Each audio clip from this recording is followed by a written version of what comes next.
What if true success isn't just about, how smart you are, but maybe more about how well you navigate the really complex world of human emotions? Welcome to the Deep Dive.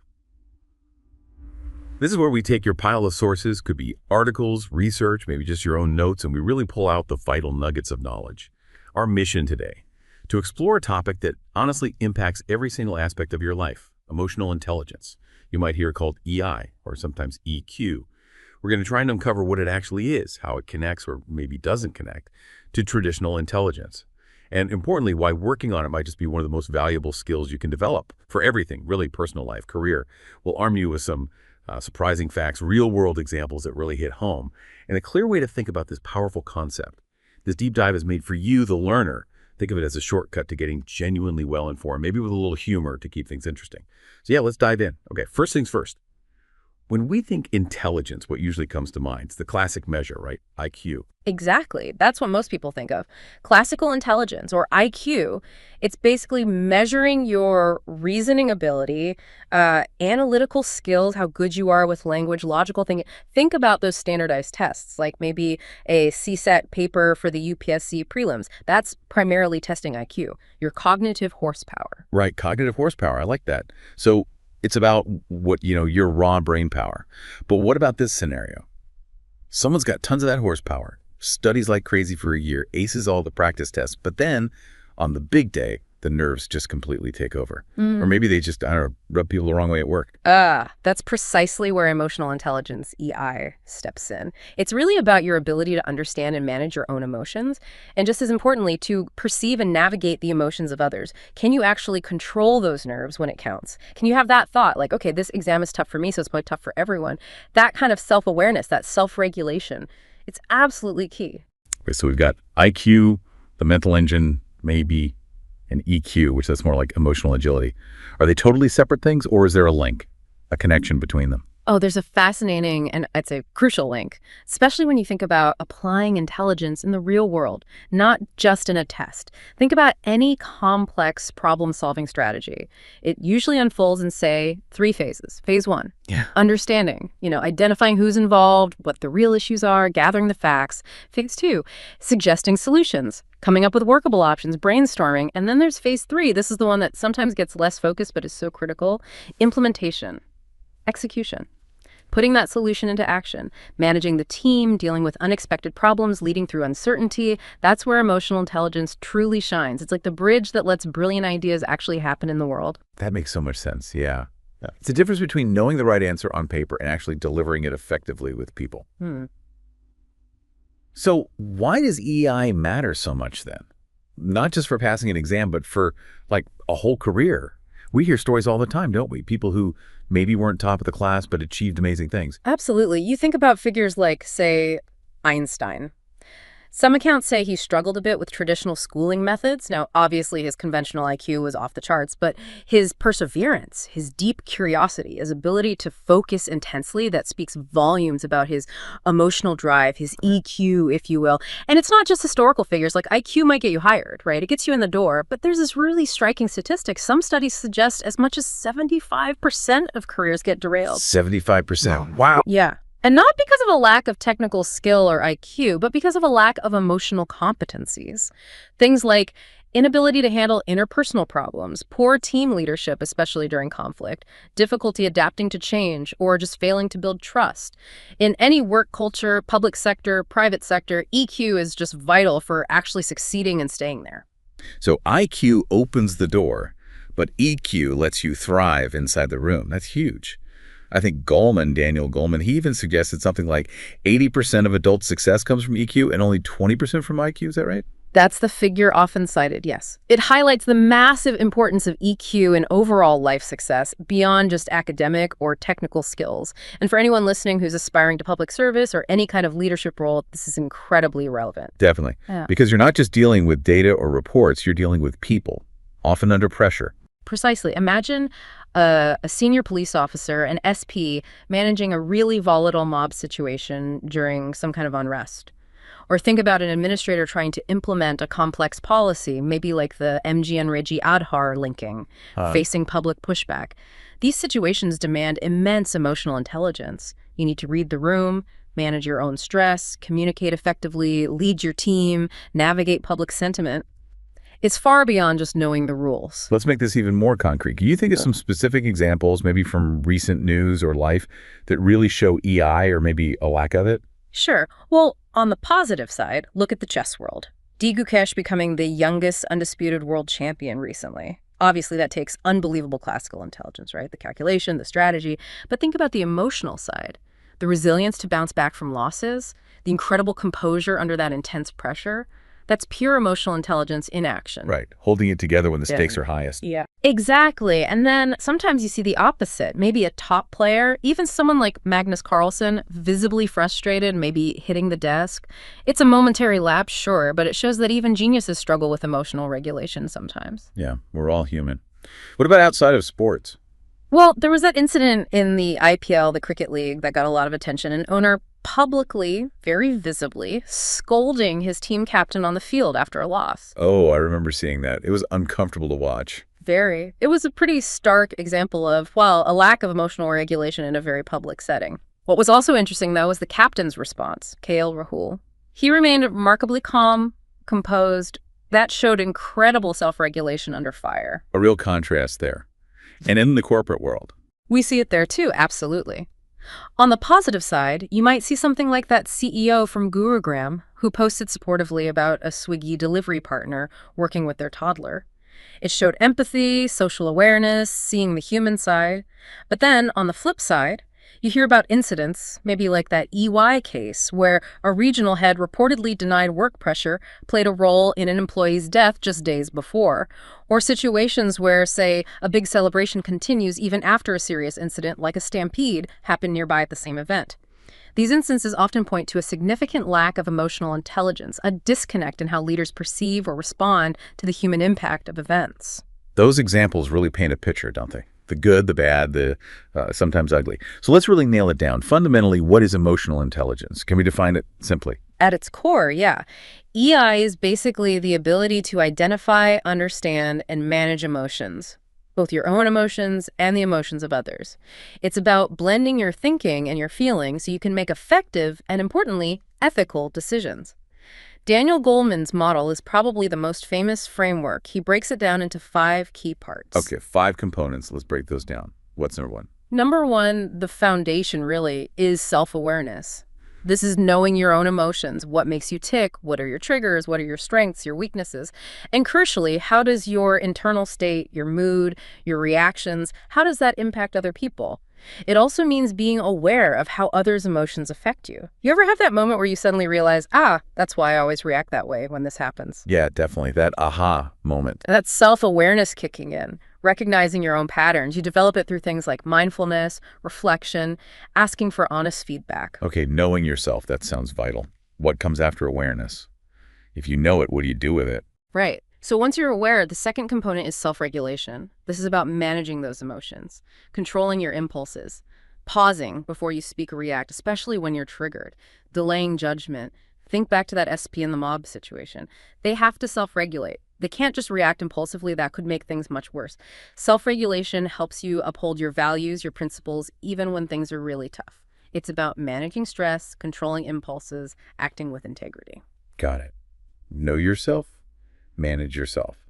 So where do other people come into this? That's the next step. Component 3 is empathy. This is where you shift from just understanding yourself to really understanding others, putting yourself in their shoes. It's about active listening, truly hearing what someone is saying and acknowledging their emotions, even if you don't agree with their viewpoint. Empathy builds trust. It builds sensitivity. It's absolutely essential for effective teamwork. You kind of have to feel inside what they might be feeling before you can respond appropriately outside. So it's not just feeling sorry for someone, it's actually trying to understand their perspective. Exactly. It's understanding, not necessarily agreement. It requires listening not just to the words, but the feelings behind them. Okay, so self-awareness, self-regulation, empathy. If you have those, I guess the next part flows naturally. Dealing with people. Precisely. That leads to the 4th component, social skills. Once you understand and manage yourself and you can empathize with others, you're equipped to build strong relationships. This covers a lot: effective communication, networking, finding common ground, resolving conflicts constructively, inspiring and guiding teams. Good social skills make you more adaptable, help reduce resistance to change, foster collaboration. Think about the difference between a leader who genuinely inspires people versus one who just, creates resentment. Yeah, we've all seen both types. Okay, and the final piece. What's the fifth component? The fifth component is motivation. Now, this isn't just about wanting a bonus. When you have self-awareness, regulation, empathy, and social skills working together, a deeper kind of motivation often follows. It's that inner drive, that passion for your work, the optimism to keep going despite setbacks, the commitment to achieve goals.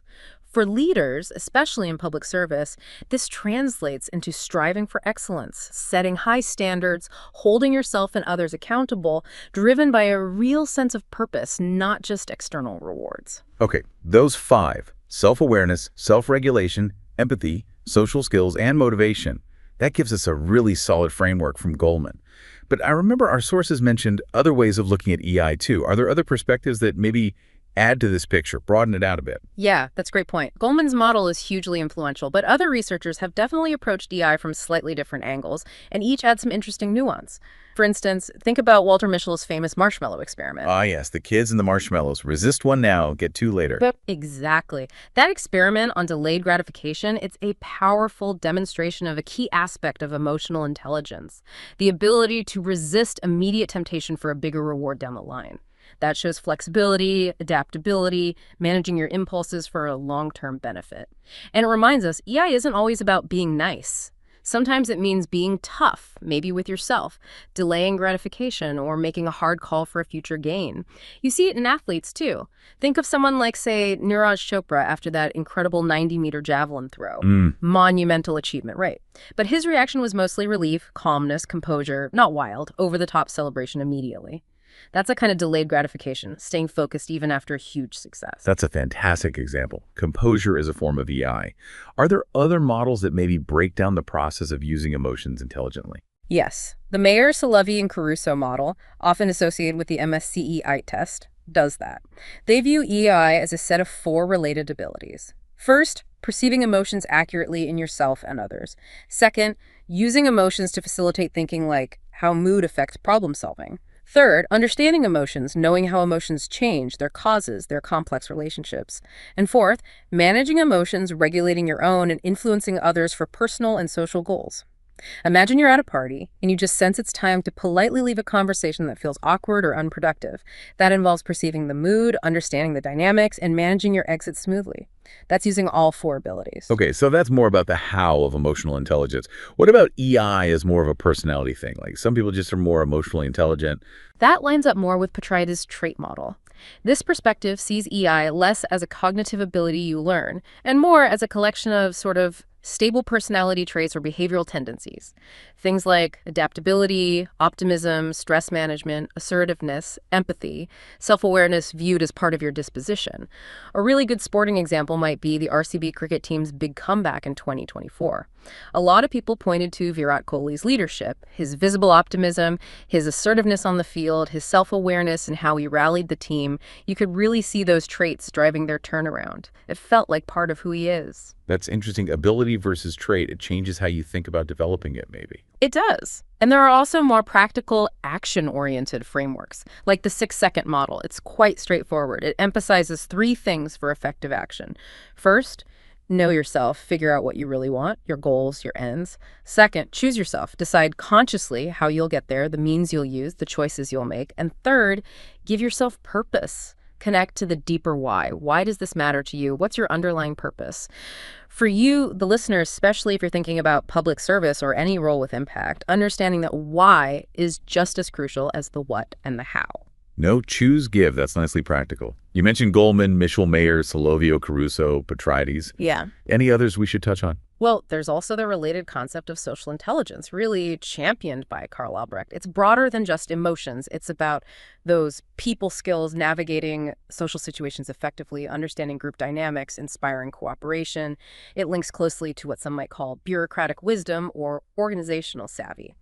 Albrecht also talks about organizational behavior, categorizing it as either toxic, think about maybe some negative workplace cultures you hear about, or nourishing, like the positive culture often associated with groups like Tata. He even expands the idea of intelligence into multiple types: abstract IQ, social, practical, solving real-world problems, emotional, aesthetic, appreciating beauty, design, and kinesthetic. Body intelligence, like in dance or sports. Yeah. It just shows how multifaceted intelligence really is. Wow, okay, so EI is part of a much bigger picture of different kinds of intelligence. Now, this whole discussion, it keeps bringing me back to something fundamental.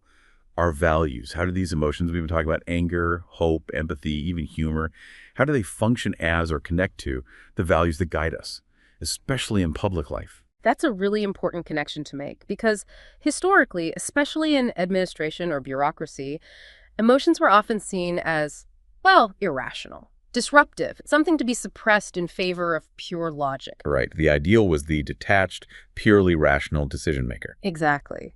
But the modern understanding, what we might call emotionally intelligent public administration, recognizes that reason and emotion aren't enemies, they're actually partners. You need both logic and intuition, guided by values, for effective and ethical governance. Vivekananda had that analogy, didn't he? The mind as a restless monkey, driven wild by negative emotions like desire, the whine, jealousy, the scorpion sting, pride, the demon.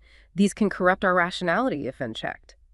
So when we talk about emotions as values, we're saying that many emotions, when understood and managed correctly, actually embody or drive core ethical principles. Okay, can you give some examples? How does an emotion become a value in practice? Sure, take humility. It's not just acting humble, it's an emotional stance, rooted in recognizing your own limitations, being open to feedback, not letting arrogance take over.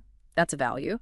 Or love and joy. These aren't just fleeting feelings. They drive the values of care, compassion, empathy for others. Patience is an emotional state, but it embodies the value of perseverance, of maintaining calm and focus under pressure, even humor. It's an emotional release, yes, but it's also a value in managing stress, maintaining perspective, and sometimes diffusing tension. It provides that vital disconnection that allows you to refocus. And hope. That's a powerful emotional value, fostering a positive outlook, resilience, the ability to keep going when things are bleak. Okay, those make sense. But what about the negative emotions, like anger or shame?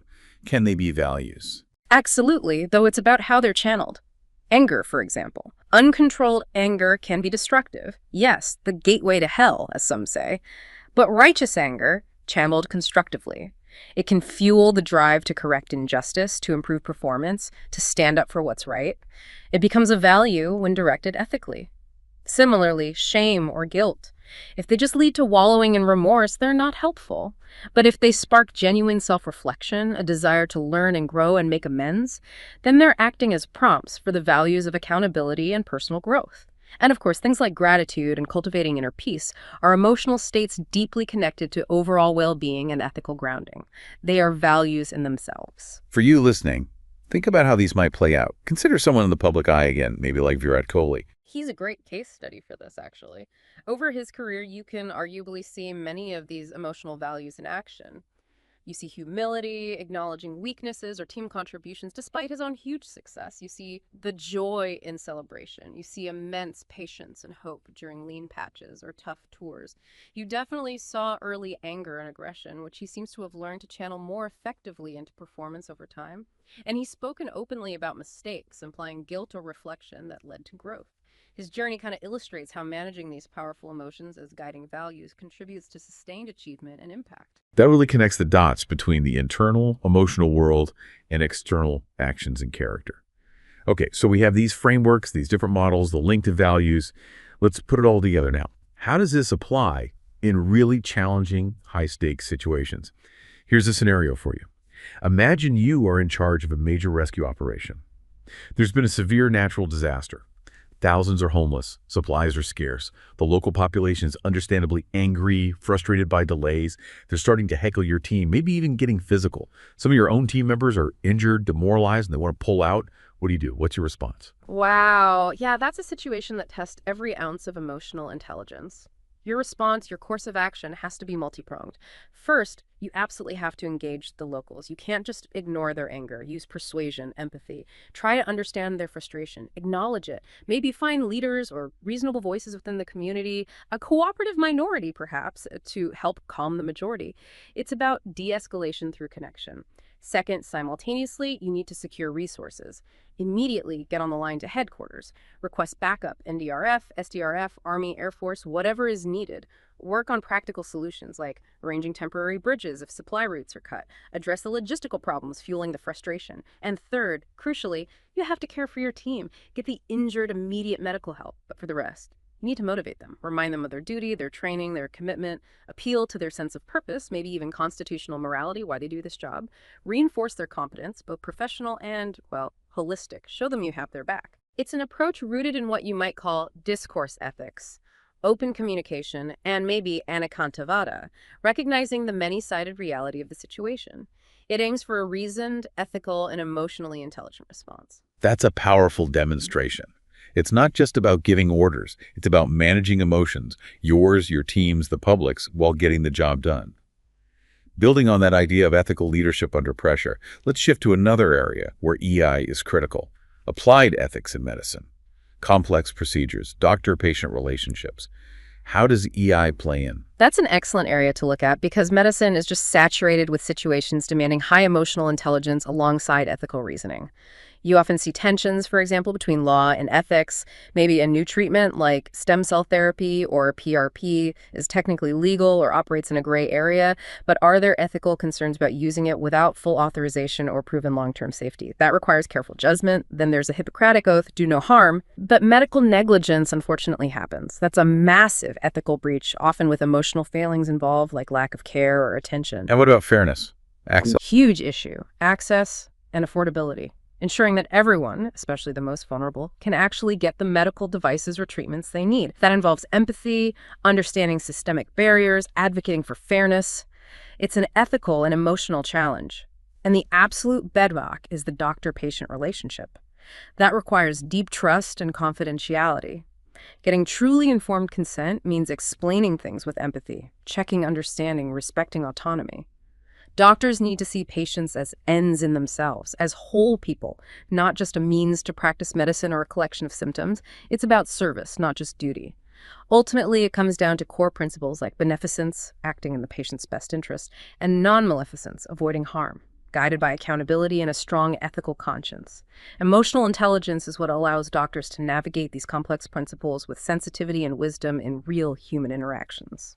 So wrapping this all up, what's the big takeaway here? For you listening right now, you've just journeyed through the world of emotional intelligence. What does it all mean? Well, I think understanding EI isn't just about learning some definitions or models. It's fundamentally about changing how you approach challenges, how you interact with people, whether that's managing your own anxiety before a big presentation or leading a diverse team through a really difficult project, or just understanding why people react the way they do. Emotional intelligence is like your internal compass. Right. This deep dive wasn't just theoretical. We wanted to equip you with actual tools, insights, things you can use, from noticing your own triggers to building trust, fostering collaboration wherever you are. It really boils down to realizing that every single interaction, every decision you make, it has an emotional layer, an undercurrent, and how you choose to engage with that undercurrent, with awareness, with regulation, with empathy, that can genuinely define your impact, your effectiveness, your success. So as we finish up, here's a final thought for you, the listener, to maybe mull over. Do not hate anybody, because that hatred comes back to you in the long run. If you love, that love will complete the circle. Think about how managing your internal emotional world shapes the world you experience. Take these insights with you. Start noticing emotional intelligence or the lack of it in your daily life. Keep exploring this fascinating connection between our emotions, our intelligence, and ultimately, our impact. Until next time, keep diving deep.